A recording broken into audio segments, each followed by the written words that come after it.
32। বিনয় তখনই আনন্দময়ীর বাড়ির দিকে চলিল। লজ্জায় বেদনায় মিশিয়া মনের মধ্যে ভারী একটা পীড়ন চলিতেছিল। এতক্ষণ কেন সে মার কাছে যায় নাই? কি ভুলই করিয়াছিল? সে মনে করিয়াছিল তাহাকে ললিতার বিশেষ প্রয়োজন আছে। সব প্রয়োজন অতিক্রম করিয়া সে যে কলকাতায় আসিয়াই আনন্দময়ীর কাছে ছুটিয়া যায় নাই, সেজন্য ঈশ্বর তাহাকে উপযুক্ত শাস্তি দিয়াছেন। অবশেষে আজ ললিতার মুখ হইতে এমন প্রশ্ন শুনিতে হইল, গৌরবাবুর মার কাছে একবার যাবেন না? কোনো এক মুহূর্তেও এমন বিভ্রম ঘটিতে পারে যখন গৌরবাবুর মার কথা বিনয়ের চেয়ে ললিতার মনে বড় হইয়া উঠে। ললিতা তাহাকে গৌরবাবুর মা বলিয়া জানে মাত্র, কিন্তু বিনয়ের কাছে তিনি যে সকল জগতের সকল মায়ের একটিমাত্র প্রত্যক্ষ প্রতিমা। তখন আনন্দময়ী সদ্য স্নান করিয়া ঘরের মেঝে আসন পাতিয়া স্থির হইয়া বসিয়াছিলেন, বোধ করি মনে মনে জপ করিতেছিলেন। বিনয় তাড়াতাড়ি তাহার পায়ের কাছে লুটাইয়া পড়িয়া কহিল, মা। আনন্দময়ী তাহার অবলুণ্ঠিত মাথায় দুই হাত বুলাইয়া কহিলেন, বিনয়। মার মতন এমন কণ্ঠস্বর কার আছে? সেই কণ্ঠস্বরেই বিনয়ের সমস্ত শরীরে যেন করুণার স্পর্শ বহিয়া গেল। সে অশ্রুজল কষ্টে রোধ করিয়া মুক্ত কণ্ঠে কহিল, মা, আমার দেরি হয়ে গেছে। আনন্দময়ী কহিলেন, সব কথা শুনেছি বিনয়। বিনয় চকিত হইয়া উঠিল, সব কথাই শুনেছ? গোরা হাজত হইতেই তাহাকে পত্র লিখিয়া উকিলবাবুর হাত দিয়া পাঠাইয়াছিল। সে যে জেলে যাইবে এ কথা সে নিশ্চয় অনুমান করিয়াছিল। পত্রের শেষে ছিল, কারাবাসে তোমার গোরার লেশমাত্র ক্ষতি করিতে পারিবে না, কিন্তু তুমি একটুও কষ্ট পাইলে চলিবে না। তোমার দুঃখই আমার দণ্ড, আমাকে আর কোনো দণ্ড ম্যাজিস্ট্রেটের দিবার সাধ্য নাই। একা তোমার ছেলের কথা ভাবিও না মা, আরো অনেক মায়ের ছেলে বিনা দোষে জেল খাটিয়া থাকে। একবার তাহাদের কষ্টের সমান ক্ষেত্রে দাঁড়াইবার ইচ্ছা হইয়াছে। এই ইচ্ছা এবার যদি পূর্ণ হয়, তুমি আমার জন্য ক্ষোভ করিও না। মা, তোমার মনে আছে কিনা জানি না, সেবার দুর্ভিক্ষের বছরে আমার রাস্তার ধারের ঘরের টেবিলে আমার টাকার থলিটা রাখিয়া আমি 5 মিনিটের জন্য অন্য ঘরে গিয়াছিলাম। ফিরিয়া আসিয়া দেখি থলিটা চুরি গিয়াছে। থলিতে আমার স্কলারশিপের জমানো 85 টাকা ছিল। মনে মনে সংকল্প করিয়াছিলাম, আরো কিছু টাকা জমিলে তোমার পা ধোবার জলের জন্য একটি রূপার ঘটি তৈয়ারি করিয়া দিব। টাকা চুরি গেলে পর যখন চোরের প্রতি ব্যর্থ রাগে জ্বলিয়া মরিতেছিলাম, তখন ঈশ্বর আমার মনে হঠাৎ একটা সুবুদ্ধি দিলেন। আমি মনে মনে কহিলাম, যে ব্যক্তি আমার টাকা লইয়াছে, আজ দুর্ভিক্ষের দিনে তাহাকেই আমি সে টাকা দান করিলাম। যেমনি বলা অমনি আমার মনের নিষ্ফল ক্ষোভ সমস্ত শান্ত হইয়া গেল। আজ আমার মনকে আমি তেমনি করিয়া বলাইয়াছি যে আমি ইচ্ছা করিয়াই জেলে যাইতেছি। আমার মনে কোনো কষ্ট নাই, কাহারও উপরে রাগ নাই। জেলে আমি আতিথ্য লইতে চলিলাম। সেখানে আহার বিহারের কষ্ট আছে, কিন্তু এবারে ভ্রমণের সময় নানা ঘরে আতিথ্য লইয়াছি। সেই সকল জায়গাতে তো নিজের অভ্যাস ও আবশ্যক মতো আরাম পাই নাই। ইচ্ছা করিয়া যাহা গ্রহণ করি সে কষ্ট তো কষ্টই নয়। জেলের আশ্রয় আজ আমি ইচ্ছা করিয়াই গ্রহণ করিব। যতদিন আমি জেলে থাকিব, একদিনও কেহ আমাকে জোর করিয়া সেখানে রাখিবে না, ইহা তুমি নিশ্চয় জানিও।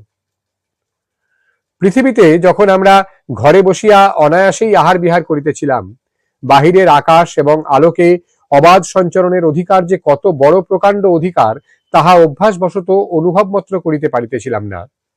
সেই মুহূর্তেই পৃথিবীর বহুতর মানুষই দোষে এবং বিনা দোষে ঈশ্বর দত্ত বিশ্বের অধিকার হইতে বঞ্চিত হইয়া যে বন্ধন এবং অপমান ভোগ করিতেছিল, আজ পর্যন্ত তাহাদের কথা ভাবি নাই, তাহাদের সঙ্গে কোনো সম্বন্ধই রাখি নাই। এবার আমি তাহাদের সমান দাগে দাগী হইয়া বাহির হইতে চাই। পৃথিবীর অধিকাংশ কৃত্রিম ভালো মানুষ যাহারা ভদ্রলোক সাজিয়া বসিয়া আছে, তাহাদের দলে ভিড়িয়া আমি সম্মান বাঁচাইয়া চলিতে চাই না। মা, এবার পৃথিবীর সঙ্গে পরিচয় হইয়া আমার অনেক শিক্ষা হইয়াছে। ঈশ্বর জানেন, পৃথিবীতে যাহারা বিচারের ভার লইয়াছে তাহারাই অধিকাংশ কৃপাপাত্র। যাহারা দণ্ড পায় না, দণ্ড দেয়, তাহাদেরই পাপের শাস্তি জেলের কয়েদিরা ভোগ করিতেছে। অপরাধ গড়িয়া তুলিতেছে অনেকে মিলিয়া, প্রায়শ্চিত্ত করিতেছে ইহারাই। যাহারা জেলের বাইরে আরামে আছে, সম্মানে আছে, তাহাদের পাপের ক্ষয় কবে কোথায় কেমন করিয়া হইবে তাহা জানি না। আমি সেই আরাম ও সম্মানকে ধিক্কার দিয়া মানুষের কলঙ্কের দাগ বুকে চিহ্নিত করিয়া বাহির হইব। মা, তুমি আমাকে আশীর্বাদ করো, তুমি চোখের জল ফেলিও না। ভৃগু পদাঘাতের চিহ্ন শ্রীকৃষ্ণ চিরদিন বক্ষে ধারণ করিয়াছেন। জগতে ঔদ্ধত্য যেখানে যত অন্যায় আঘাত করিতেছে, ভগবানের বুকের সেই চিহ্নকেই গাঢ়তর করিতেছে। সেই চিহ্ন যদি তাঁর অলঙ্কার হয়, তবে আমার আর ভাবনা কি, তোমারই বা দুঃখ কিসের? এই চিঠি পাইয়া আনন্দময়ী মহিমকে গোরার কাছে পাঠাইবার চেষ্টা করিয়াছিলেন। মহিম বলিলেন, আপিস আছে, সাহেব কোনো মতেই ছুটি দিবে না বলিয়া গোরার অবিবেচনা ও ঔদ্ধত্য লইয়া তাহাকে যথেষ্ট গালি দিতে লাগিলেন। কহিলেন, উহার সম্পর্কে কোন দিন আমার শুদ্ধ চাকরিটি যাইবে। আনন্দময়ী কৃষ্ণদয়ালকে এ সম্বন্ধে কোনো কথা বলা অনাবশ্যক বোধ করিলেন। গোরা সম্বন্ধে স্বামীর প্রতি তাহার একটা মর্মান্তিক অভিমান ছিল। তিনি জানিতেন কৃষ্ণদয়াল গোরাকে হৃদয়ের মধ্যে পুত্রের স্থান দেন নাই। এমনকি গোরা সম্বন্ধে তাহার অন্তঃকরণে একটা বিরুদ্ধ ভাব ছিল। গোরা আনন্দময়ীর দাম্পত্য সম্বন্ধকে বিন্ধ্যাচলের মতো বিভক্ত করিয়া মাঝখানে দাঁড়াইয়াছিল। তাহার এক পারে অতি সতর্ক শুদ্ধাচার লইয়া কৃষ্ণদয়াল একা, এবং তাহার অন্য পারে তাহার মেচ্ছ গোরাকে লইয়া একাকিনী আনন্দময়ী। গোরার জীবনের ইতিহাস পৃথিবীতে যে দুজন জানে, তাহাদের মাঝখানে যাতায়াতের পথ যেন বন্ধ হইয়া গিয়াছে। এই সকল কারণে সংসারে গোরার প্রতি আনন্দময়ীর স্নেহ নিতান্তই তাহার একলার ধন ছিল। এই পরিবারে গোরার অনধিকারে অবস্থানকে তিনি সব দিক দিয়া যত হালকা করিয়া রাখা সম্ভব তাহার চেষ্টাই করিতেন। পাছে কেহ বলে, তোমার গোরা হইতে এই ঘটিল, তোমার গোরার জন্য এই কথা শুনিতে হইল, অথবা তোমার গোরা আমাদের এই লোকসান করিয়া দিল, আনন্দময়ীর এই এক নিয়ত ভাবনা ছিল। গোরার সমস্ত দায় যে তাহারই। আবার তাহার গোরাও তো সামান্য দুরন্ত গোরা নয়। যেখানে সে থাকে সেখানে তাহার অস্তিত্ব গোপন করিয়া রাখা তো সহজ ব্যাপার নহে। এই তাহার কোলের খ্যাপা গোরাকে এই বিরুদ্ধ পরিবারের মাঝখানে এতদিন দিন রাত্রি তিনি সামলাইয়া এত বড় করিয়া তুলিয়াছেন। অনেক কথা শুনিয়াছেন, যাহার কোনো জবাব দেন নাই। অনেক দুঃখ সহিয়াছেন, যাহার অংশ আর কাহাকেও দিতে পারেন নাই। আনন্দময়ী চুপ করিয়া জানালার কাছে বসিয়া রহিলেন। দেখিলেন কৃষ্ণদয়াল প্রাতঃস্নান সারিয়া ললাটে বাহুতে বক্ষে গঙ্গা মৃত্তিকার ছাপ লাগাইয়া মন্ত্র উচ্চারণ করিতে করিতে বাড়িতে প্রবেশ করিলেন। তাহার কাছে আনন্দময়ী যাইতে পারিলেন না। নিষেধ নিষেধ নিষেধ, সর্বত্রই নিষেধ। অবশেষে নিঃশ্বাস ফেলিয়া আনন্দময়ী উঠিয়া মহিমের ঘরে গেলেন। মহিম তখন মেঝের উপর বসিয়া খবরের কাগজ পড়িতেছিলেন এবং তাহার ভৃত্য স্নানের পূর্বে তাহার গায়ে তেল মালিশ করিয়া দিতেছিল। আনন্দময়ী তাহাকে কহিলেন, মহিম, তুমি আমার সঙ্গে একজন লোক দাও, আমি যাই গোরার কি হলো দেখে আসি। সে জেলে যাবে বলে মনস্থির করে বসে আছে। যদি তার জেল হয়, আমি কি তার আগে তাকে একবার দেখে আসতে পারবো না? মহিমের বাহিরের ব্যবহার যেমনই হোক, গোরার প্রতি তাহার এক প্রকারের স্নেহ ছিল।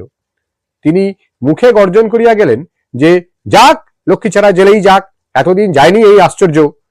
এই বলিয়া পরক্ষণেই তাহার অনুগত পরাণ ঘোষালকে ডাকিয়া তাহার হাতে উকিল খরচার কিছু টাকা দিয়া তখনই তাহাকে রওনা করিয়া দিলেন এবং আপিসে গিয়া সাহেবের কাছে যদি ছুটি পান এবং বউ যদি সম্মতি দেন, তবে নিজেও সেখানে যাইবেন বলিয়া স্থির করিলেন। আনন্দময়ীও জানিতেন মহিম গোরার জন্য কিছু না করিয়া কখনো থাকিতে পারিবেন না। মহিম যথাসম্ভব ব্যবস্থা করিয়াছেন শুনিয়া তিনি নিজের ঘরে ফিরিয়া আসিলেন। তিনি স্পষ্টই জানিতেন গোরা যেখানে আছে সেই অপরিচিত স্থানে এই সংকটের সময় লোকের কৌতুক কৌতূহল ও আলোচনার মুখে তাহাকে সঙ্গে করিয়া লইয়া যাইবে এ পরিবারে এমন কেহই নাই। তিনি চোখের দৃষ্টিতে নিঃশব্দ বেদনার ছায়া লইয়া ঠোঁটের উপর ঠোঁট চাপিয়া চুপ করিয়া রহিলেন। লক্ষ্মিয়া যখন হাউ হাউ করিয়া কাঁদিতে লাগিল, তাহাকে তিরস্কার করিয়া অন্য ঘরে পাঠাইয়া দিলেন। সমস্ত উদ্বেগ নিস্তব্ধভাবে পরিপাক করাই তাহার চিরদিনের অভ্যাস। সুখ ও দুঃখ উভয়কেই তিনি শান্তভাবেই গ্রহণ করিতেন। তাহার হৃদয়ের আক্ষেপ কেবল অন্তর্যামীরই গোচর ছিল। বিনয় যে আনন্দময়ীকে কি বলিবে তাহা ভাবিয়া পাইল না, কিন্তু আনন্দময়ী কাহারও সান্ত্বনা বাক্যের কোনো অপেক্ষা রাখিতেন না। তাহার যে দুঃখের কোনো প্রতিকার নাই, সে দুঃখ লইয়া অন্য লোকে তাহার সঙ্গে আলোচনা করিতে আসিলে তাহার প্রকৃতি সংকুচিত হইয়া উঠিত। তিনি আর কোনো কথা উঠিতে না দিয়া বিনয়কে কহিলেন, বিনু, এখনো তোমার স্নান হয়নি দেখছি, যাও শীঘ্র নিয়ে এসো গে, অনেক বেলা হয়ে গেছে। বিনয় স্নান করিয়া আসিয়া যখন আহার করিতে বসিল, তখন বিনয়ের পাশে গোরার স্থান শূন্য দেখিয়া আনন্দময়ীর বুকের মধ্যে হাহাকার উঠিল। গোরাকে আজ জেলের অন্ন খাইতে হইতেছে, সে অন্ন নির্মম শাসনের দ্বারা কটু, মায়ের সেবার দ্বারা মধুর নহে, এই কথা মনে করিয়া আনন্দময়ীকেও কোনো ছুতা করিয়া একবার উঠে যাইতে হইল। ৩৩। বাড়ি আসিয়া অসময়ে ললিতাকে দেখিয়াই পরেশবাবু বুঝিতে পারিলেন তাহার এই উদ্দাম মেয়েটি অভূতপূর্ব রূপে কিছু একটা কাণ্ড বাঁধাইয়াছে। জিজ্ঞাসু দৃষ্টিতে তিনি তাহার মুখের দিকে চাহিতেই সে বলিয়া উঠিল, বাবা, আমি চলে এসেছি, কোনো মতেই থাকতে পারলুম না। পরেশবাবু জিজ্ঞাসা করিলেন, কেন, কি হয়েছে? ললিতা কহিল, গৌরবাবুকে ম্যাজিস্ট্রেট জেলে দিয়েছে। গৌর ইহার মধ্যে কোথা হইতে আসিল, কি হইল, পরেশ কিছুই বুঝিতে পারিলেন না। ললিতার কাছে সমস্ত বৃত্তান্ত শুনিয়া কিছুক্ষণ স্তব্ধ হইয়া রহিলেন। তৎক্ষণাৎ গোরার মার কথা মনে করিয়া তাহার হৃদয় ব্যথিত হইয়া উঠিল। তিনি মনে মনে ভাবিতে লাগিলেন, একজন লোককে জেলে পাঠাইয়া কতগুলি নিরাপরাধ লোককে যে কিরূপ নিষ্ঠুর দণ্ড দেওয়া হয়, সে কথা যদি বিচারক অন্তঃকরণের মধ্যে অনুভব করিতে পারিতেন, তবে মানুষকে জেলে পাঠানো এত সহজ অভ্যস্ত কাজের মতো কখনোই হইতে পারিত না। একজন চোরকে যে দণ্ড দেওয়া, গোরাকেও সেই দণ্ড দেওয়া ম্যাজিস্ট্রেটের পক্ষে যে সমান অনায়াসাধ্য হইয়াছে, এরূপ বর্বরতা নিতান্তই ধর্মবুদ্ধির অসারতাবশত সম্ভবপর হইতে পারিয়াছে। মানুষের প্রতি মানুষের দৌরাত্ম্য জগতের অন্য সমস্ত হিংস্রতার চেয়ে যে কত ভয়ানক, তাহার পশ্চাতে সমাজের শক্তি, রাজার শক্তি দলবদ্ধ হইয়া দাঁড়াইয়া থাকে, তাহাকে যে কিরূপ প্রকাণ্ড করিয়া তুলিয়াছে, গোরার কারাদণ্ডের কথা শুনিয়া তাহা তাহার চোখের সম্মুখে প্রত্যক্ষ হইয়া উঠিল। পরেশবাবুকে এরূপ চুপ করিয়া ভাবিতে দেখিয়া ললিতা উৎসাহিত হইয়া বলিয়া উঠিল, আচ্ছা বাবা, এ ভয়ানক অন্যায় নয়? পরেশবাবু তাহার স্বাভাবিক শান্ত স্বরে কহিলেন, গৌর যে কতখানি কি করেছে সে তো আমি ঠিক জানি নে, তবে একথা নিশ্চয় বলতে পারি, গৌর তার কর্তব্য বুদ্ধির প্রবলতার ঝোঁকে হয়তো আপনার অধিকারের সীমা লঙ্ঘন করতে পারে, কিন্তু ইংরেজি ভাষায় যাকে ক্রাইম বলে তা যে গোরার পক্ষে একেবারেই প্রকৃতি বিরুদ্ধ, তাতে আমার মনে লেশমাত্র সন্দেহ নেই। কিন্তু কি করবে মা, কালের ন্যায় বুদ্ধি এখনো সে পরিমাণে বিবেক লাভ করেনি। এখনো অপরাধের যে দণ্ড, ত্রুটিরও সেই দণ্ড, উভয়কেই একই জেলের ঘানি টানিতে হয়। এরকম যে সম্ভব হয়েছে, কোনো একজন মানুষকে সেজন্য দোষ দেওয়া যায় না, সমস্ত মানুষের পাপ এজন্য দায়ী। হঠাৎ এই প্রসঙ্গ বন্ধ করিয়া পরেশবাবু জিজ্ঞাসা করিয়া উঠিলেন, তুমি কার সঙ্গে এলে? ললিতা বিশেষ একটু জোর করিয়া যেন খাড়া হইয়া রহিল, কহিল, বিনয়বাবুর সঙ্গে। বাহিরে যতই জোর দেখাক, তাহার ভিতরে দুর্বলতা ছিল। বিনয়বাবুর সঙ্গে আসিয়াছে এ কথাটা ললিতা বেশ সহজে বলিতে পারিল না। কোথা হইতে একটু লজ্জা আসিয়া পড়িল, এবং সে লজ্জা মুখের ভাবে বাহির হইয়া পড়িতেছে মনে করিয়া তাহার লজ্জা আরো বাড়িয়া উঠিল। পরেশবাবুর এই খামখেয়ালি দুর্জয় মেয়েটিকে তাহার অন্যান্য সকল সন্তানের চেয়ে একটু বিশেষ স্নেহই করিতেন। ইহার ব্যবহার অন্যের কাছে নিন্দনীয় ছিল বলিয়াই ললিতার আচরণের মধ্যে যে একটি সত্যপরতা আছে, সেইটিকে তিনি বিশেষ করিয়া শ্রদ্ধা করিতেন। তিনি জানিতেন ললিতার যে দোষ, সেইটাই বেশি করিয়া লোকের চোখে পড়িবে, কিন্তু ইহার যে গুণ, তাহা যতই দুর্লভ হোক না কেন, লোকের কাছে আদর পাইবে না। পরেশবাবু সেই গুণটিকে যত্নপূর্বক সাবধানে আশ্রয় দিয়া আসিয়াছেন। ললিতার দুরন্ত প্রকৃতিকে দমন করিয়া সেই সঙ্গে তাহার ভিতরকার মহত্বকেও দলিত করিতে তিনি চান নাই। তাহার অন্য দুইটি মেয়েকে দেখিবা মাত্রই সকলে সুন্দরী বলিয়া স্বীকার করে, তাহাদের বর্ণ উজ্জ্বল, তাহাদের মুখের গড়নেও খুঁত নাই, কিন্তু ললিতার রং তাহাদের চেয়ে কালো, এবং তাহার মুখের কমনীয়তা সম্বন্ধে মতভেদ ঘটে।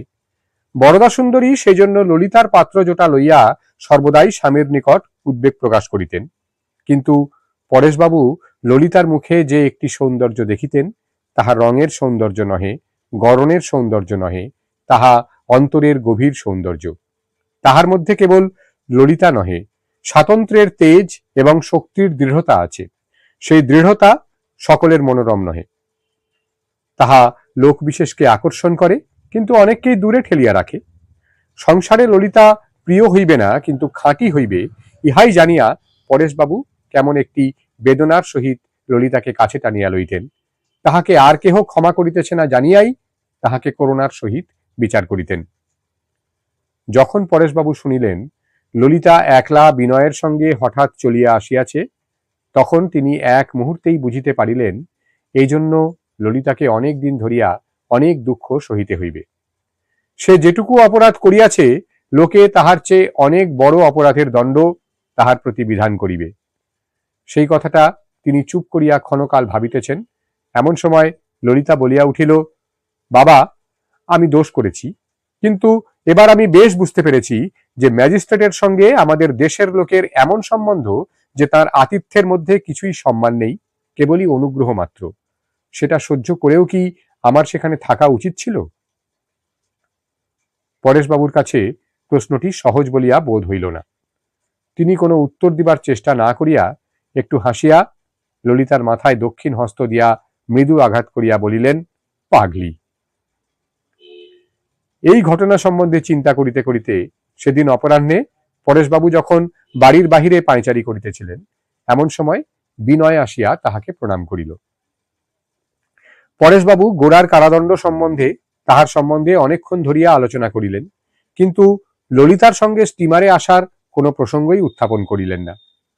অন্ধকার হইয়া আসিলে কহিলেন, চলো বিনয়, ঘরে চলো। বিনয় কহিল, না, আমি এখন বাসায় যাব। পরেশবাবু তাহাকে দ্বিতীয়বার অনুরোধ করিলেন না। বিনয় একবার চকিতের মতো দোতলার দিকে দৃষ্টিপাত করিয়া ধীরে ধীরে চলিয়া গেল।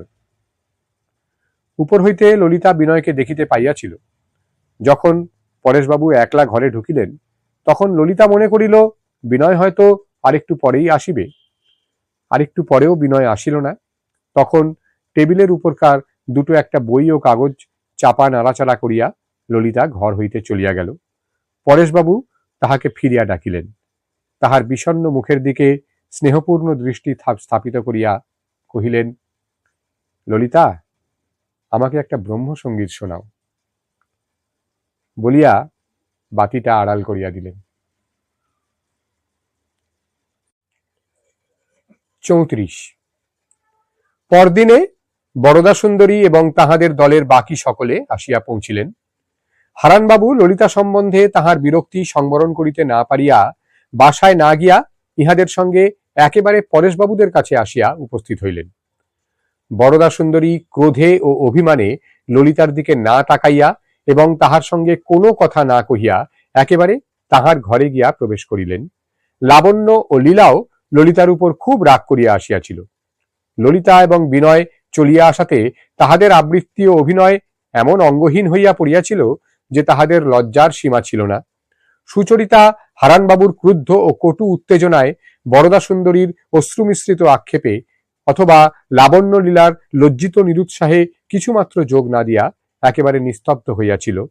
তাহার নির্দিষ্ট কাজটুকু সে কলের মতো করিয়া গিয়াছিল।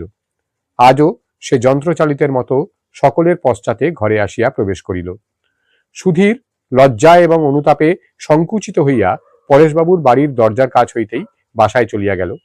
লাবণ্য তাহাকে বাড়িতে আসিবার জন্য বারবার অনুরোধ করিয়া কৃতকার্য না হইয়া তাহার প্রতি আড়ি করিল।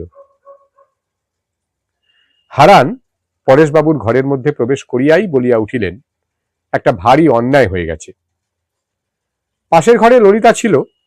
তাহার কানে কথাটা প্রবেশ করিবা মাত্র সে আসিয়া তাহার বাবার চৌকির পৃষ্ঠদেশে দুই হাত রাখিয়া দাঁড়াইল এবং হারানবাবুর মুখের দিকে এক দৃষ্টে চাহিয়া রহিল। পরেশবাবু কহিলেন, আমি ললিতার কাছ থেকে সমস্ত সংবাদ শুনেছি। যা হয়ে গেছে তা নিয়ে এখন আলোচনা করে কোনো ফল নেই। হারান শান্ত সংযত পরেশকে নিতান্ত দুর্বল স্বভাব বলিয়া মনে করিতেন। তাই কিছু অবজ্ঞার ভাবে কহিলেন, ঘটনা তো হয়ে চুকে যায়, কিন্তু চরিত্র যে থাকে, সেই জন্যই যা হয়ে যায় তারও আলোচনার প্রয়োজন আছে। ললিতা যে কাজটি করেছে তা কখনোই সম্ভব হতো না যদি আপনার কাছে বরাবর প্রশ্রয় পেয়ে না আসতো। আপনি ওর যে কত দূর অনিষ্ট করেছেন তা আজকের ব্যাপার সবটা শুনলে স্পষ্ট বুঝতে পারবেন। পরেশবাবু পিছন দিকে তাহার চৌকির গাত্রে একটা ঈষৎ আন্দোলন অনুভব করিয়া তাড়াতাড়ি ললিতাকে তাহার পাশে টানিয়া আনিয়া তাহার হাত চাপিয়া ধরিলেন এবং একটু হাসিয়া হারানকে কহিলেন, ভানুবাবু, যখন সময় আসবে তখন আপনি জানতে পারবেন সন্তানকে মানুষ করতে স্নেহেরও প্রয়োজন হয়। ললিতা এক হাতে তাহার পিতার গলা বেড়িয়া নত হইয়া তাহার কানের কাছে মুখ আনিয়া কহিল, বাবা, তোমার জল ঠান্ডা হয়ে যাচ্ছে, তুমি নাইতে যাও। পরেশবাবু হারানের প্রতি লক্ষ্য করিয়া মৃদুস্বরে কহিলেন, আর একটু পরে যাব, তেমন বেলা হয়নি। ললিতা স্নিগ্ধ স্বরে কহিল, না বাবা, তুমি স্নান করে এসো, ততক্ষণ পানুবাবুর কাছে আমরা আছি। পরেশবাবু যখন ঘর ছাড়িয়া চলিয়া গেলেন তখন ললিতা একটা চৌকি অধিকার করিয়া দৃঢ় হইয়া বসিল এবং হারানবাবুর মুখের দিকে দৃষ্টি স্থির করিয়া কহিল, আপনি মনে করেন সকলকেই আপনার সব কথা বলবার অধিকার আছে। ললিতাকে সুচরিতা চিনিত। অন্যদিন হইলে ললিতার এরূপ মূর্তি দেখিলে সে মনে মনে উদ্বিগ্ন হইয়া উঠিত। আজ সে জালনার ধারের চৌকিতে বসিয়া একটা বই খুলিয়া চুপ করিয়া তাহার পাতার দিকে চাহিয়া রহিল। নিজেকে সংবরণ করিয়া রাখাই সুচরিতার চিরদিনের স্বভাব ও অভ্যেস। এই কয়দিন ধরিয়া নানা প্রকার আঘাতের বেদনা তাহার মনে যতই বেশি করিয়া সঞ্চিত হইতেছিল ততই সে আরো বেশি করিয়া নীরব হইয়া উঠিতেছিল। আজ তাহার এ নীরবতার ভার দুর্বিষহ হইয়াছে। এই জন্য ললিতা যখন হারানের নিকট তাহার মন্তব্য প্রকাশ করিতে বসিল তখন সুচরিতার রুদ্ধ হৃদয়ের বেগ ফের মুক্তি লাভ করিবার অবসর পাইল। ললিতা কহিল, আমাদের সম্বন্ধে বাবার কি কর্তব্য আপনি মনে করেন বাবার চেয়ে আপনি তা ভালো বোঝেন? সমস্ত ব্রাহ্ম সমাজের আপনি হচ্ছেন হেডমাস্টার। ললিতার এই প্রকার ঔদ্ধত্য দেখিয়া হারানবাবু প্রথমটা হতবুদ্ধি হইয়া গিয়াছিলেন। এইবার তিনি তাহাকে খুব কড়া একটা জবাব দিতে যাইতেছিলেন। ললিতা তাহাতে বাধা দিয়া তাহাকে কহিল, এতদিন আপনার শ্রেষ্ঠতা আমরা অনেক সহ্য করেছি, কিন্তু আপনি যদি বাবার চেয়েও বড় হতে চান তাহলে এ বাড়িতে আপনাকে কেউ সহ্য করতে পারবে না, আমাদের বেয়ারাটা পর্যন্ত না। হারানবাবু বলিয়া উঠিলেন, ললিতা, তুমি। ললিতা তাহাকে বাধা দিয়া তীব্র স্বরে কহিল, চুপ করুন, আপনার কথা আমরা অনেক শুনেছি, আজ আমার কথাটা শুনুন। যদি বিশ্বাস না করেন তবে সুচিদিদিকে জিজ্ঞাসা করবেন। আপনি নিজেকে যত বড় বলে কল্পনা করেন আমার বাবা তার চেয়ে অনেক বেশি বড়। এইবার আপনার যা কিছু উপদেশ আমাকে দেবার আছে আপনি দিয়ে যান। হারানবাবুর মুখ কালো হইয়া উঠিল। তিনি চৌকি ছাড়িয়া উঠিয়া কহিলেন, সুচরিতা। সুচরিতা বইয়ের পাতা হইতে মুখ তুলিল। হারানবাবু কহিলেন, তোমার সামনে ললিতা আমাকে অপমান করবে? সুচরিতা ধীর স্বরে কহিল, আপনাকে অপমান করা ওর উদ্দেশ্য নয়। ললিতা বলতে চায় বাবাকে আপনি সম্মান করে চলবেন, তার মতো সম্মানের যোগ্য আমরা তো কাউকেই জানি নে।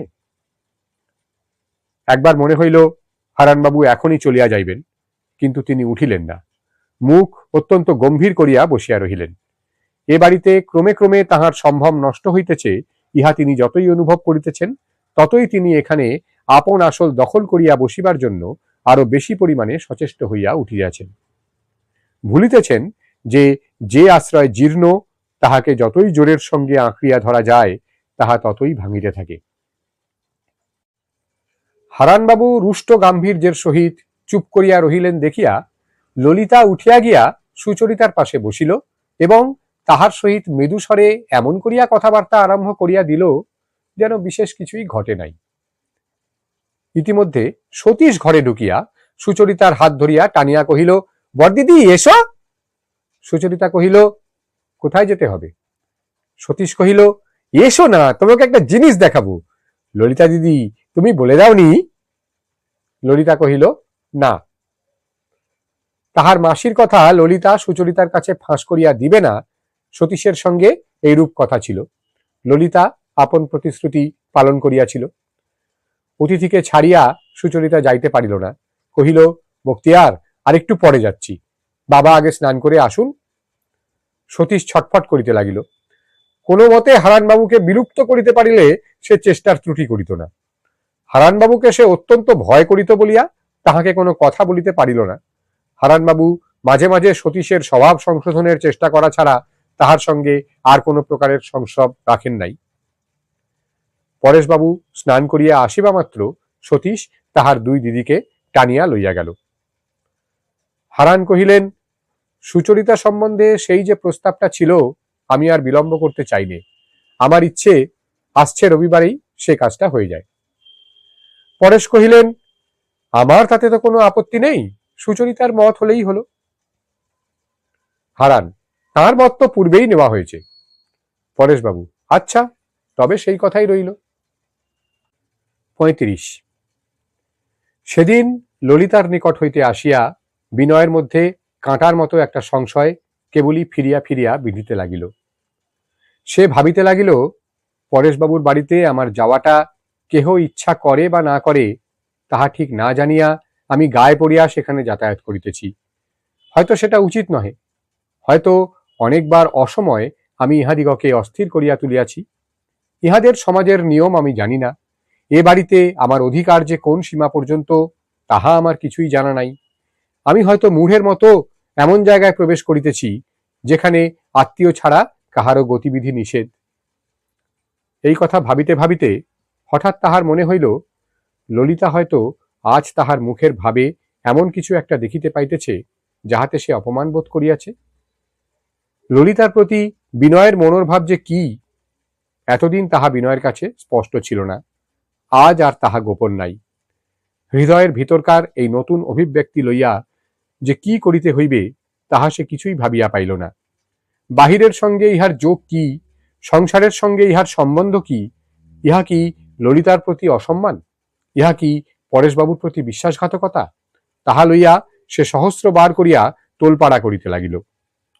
ললিতার কাছে সে ধরা পড়িয়া গেছে এবং সেই জন্যই ললিতা তাহার প্রতি রাগ করিয়াছে, এই কথা কল্পনা করিয়া সে যেন মাটির সঙ্গে মিশিয়া যাইতে লাগিল। পরেশবাবুর বাড়ি যাওয়া বিনয়ের পক্ষে অসম্ভব হইল এবং নিজের বাসার শূন্যতাও যেন একটা ভারের মতো হইয়া তাহাকে চাপিতে লাগিল। পরদিন ভোরের বেলায় সে আনন্দময়ীর কাছে আসিয়া উপস্থিত হইল। কহিল, মা, আমি কিছুদিন তোমার এখানে থাকব। আনন্দময়ীকে গোড়ার বিচ্ছেদ শোকে সান্ত্বনা দিবার অভিপ্রায়ও বিনয়ের মনের মধ্যে ছিল। তাহা বুঝিতে পারিয়া আনন্দময়ীর হৃদয় বিগলিত হইল।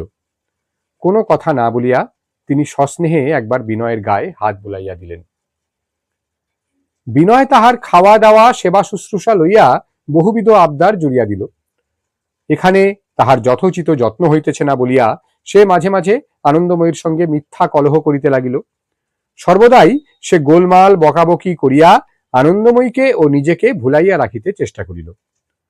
সন্ধ্যার সময় যখন মনকে বাঁধিয়া রাখা দুঃসাধ্য হইত, তখন বিনয় উৎপাত করিয়া আনন্দময়ীকে তাহার সকল গৃহকর্ম হইতে ছিনাইয়া লইয়া ঘরের সম্মুখের বারান্দায় মাদুর পাতিয়া বসিত। আনন্দময়ীকে তাহার ছেলেবেলার কথা, তাহার বাপের বাড়ির গল্প বলাইত। যখন তাহার বিবাহ হয় নাই, যখন তিনি তাহার অধ্যাপক পিতামহের টোলের ছাত্রদের অত্যন্ত আদরের শিশু ছিলেন এবং পিতৃহীনা বালিকাকে সকলে মিলিয়া সকল বিষয়ই প্রশ্রয় দিত বলিয়া তাহার বিধবা মাতার বিশেষ উদ্বেগের কারণ ছিলেন, সেই সকল দিনের কাহিনী। বিনয় বলিত, মা, তুমি যে কোনোদিন আমাদের মা ছিলে না, সে কথা মনে করলে আমার আশ্চর্য বোধ হয়। আমার বোধ হয় টোলের ছেলেরা তোমাকে তাদের খুব ছোট্ট এতটুকু একটা মা বলেই জানত। দাদামশাইকে বোধ হয় তুমিই মানুষ করবার ভার নিয়েছিলে। একদিন সন্ধেবেলায় মাদুরের উপর প্রসারিত আনন্দময়ীর দুই পায়ের তলায় মাথা রাখিয়া বিনয় কহিল, মা, ইচ্ছা করে আমার সমস্ত বিদ্যা বুদ্ধি বিধাতাকে ফিরিয়ে দিয়ে শিশু হয়ে তোমার ওই কোলে আশ্রয় গ্রহণ করি। কেবল তুমি, সংসারে তুমি ছাড়া আমার আর কিছুই না থাকে। বিনয়ের কণ্ঠে হৃদয়ে ভারাক্রান্ত একটা ক্লান্তি এমন করিয়া প্রকাশ পাইল যে আনন্দময়ী ব্যথার সঙ্গে বিস্ময় অনুভব করিলেন।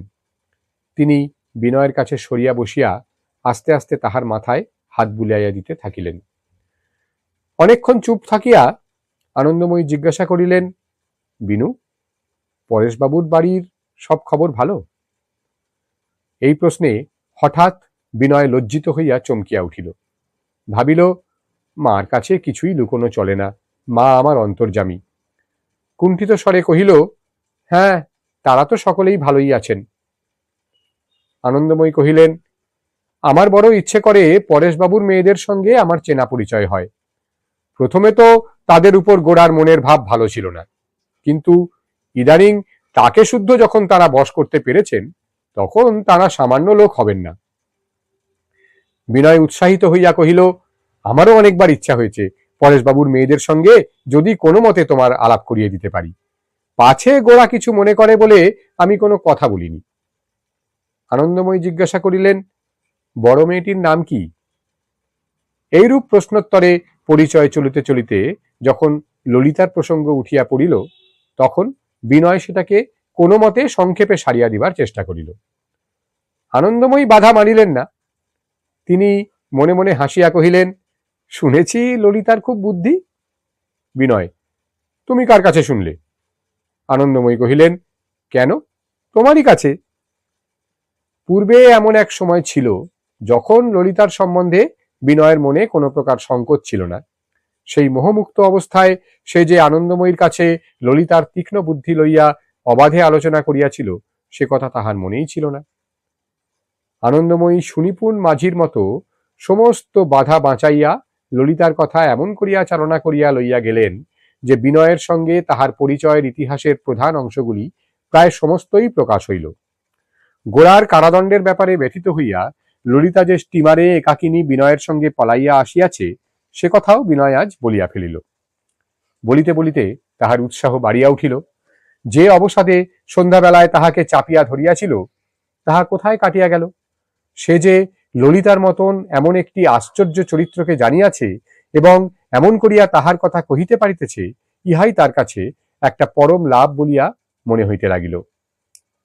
রাত্রে যখন আহারের সংবাদ আসিল এবং কথা ভাঙিয়া গেল, তখন হঠাৎ যেন স্বপ্ন হইতে জাগাইয়া বিনয় বুঝিতে পারিল, তাহার মনে যাহা কিছু কথা ছিল আনন্দময়ীর কাছে তাহার সমস্তই বলা হইয়া গেছে। আনন্দময়ী এমন করিয়া সমস্ত শুনিলেন, এমন করিয়া সমস্ত গ্রহণ করিলেন যে ইহার মধ্যে যে কিছুমাত্র লজ্জা করিবার আছে, তাহা বিনয়ের মনেই হইল না। আজ পর্যন্ত মার কাছে লুকাইবার কথা বিনয়ের কিছুই ছিল না। অতি তুচ্ছ কথাটিও সে তাহার কাছে আসিয়া বলিত, কিন্তু পরেশবাবুর পরিবারের সঙ্গে আলাপ হইয়া অবধি কোথায় একটা বাধা পড়িয়াছিল। সেই বাধা বিনয়ের পক্ষে স্বাস্থ্যকর হয় নাই। আজ ললিতার সম্বন্ধে তাহার মনের কথা সূক্ষ্মদর্শিনী আনন্দময়ীর কাছে একরকম করিয়া সমস্ত প্রকাশ হইয়া গেছে, তাহা অনুভব করিয়া বিনয় উল্লসিত হইয়া উঠিল। মাতার কাছে তাহার জীবনের এই ব্যাপারটা সম্পূর্ণ নিবেদন করিতে না পারিলে কথাটা কোনো মতেই নির্মল হইয়া উঠিত না। ইহা তাহার চিন্তার মধ্যে কালির দাগ দিতে থাকিত। রাত্রে আনন্দময়ী অনেকক্ষণ এই কথা লইয়া মনে মনে আলোচনা করিয়াছিলেন।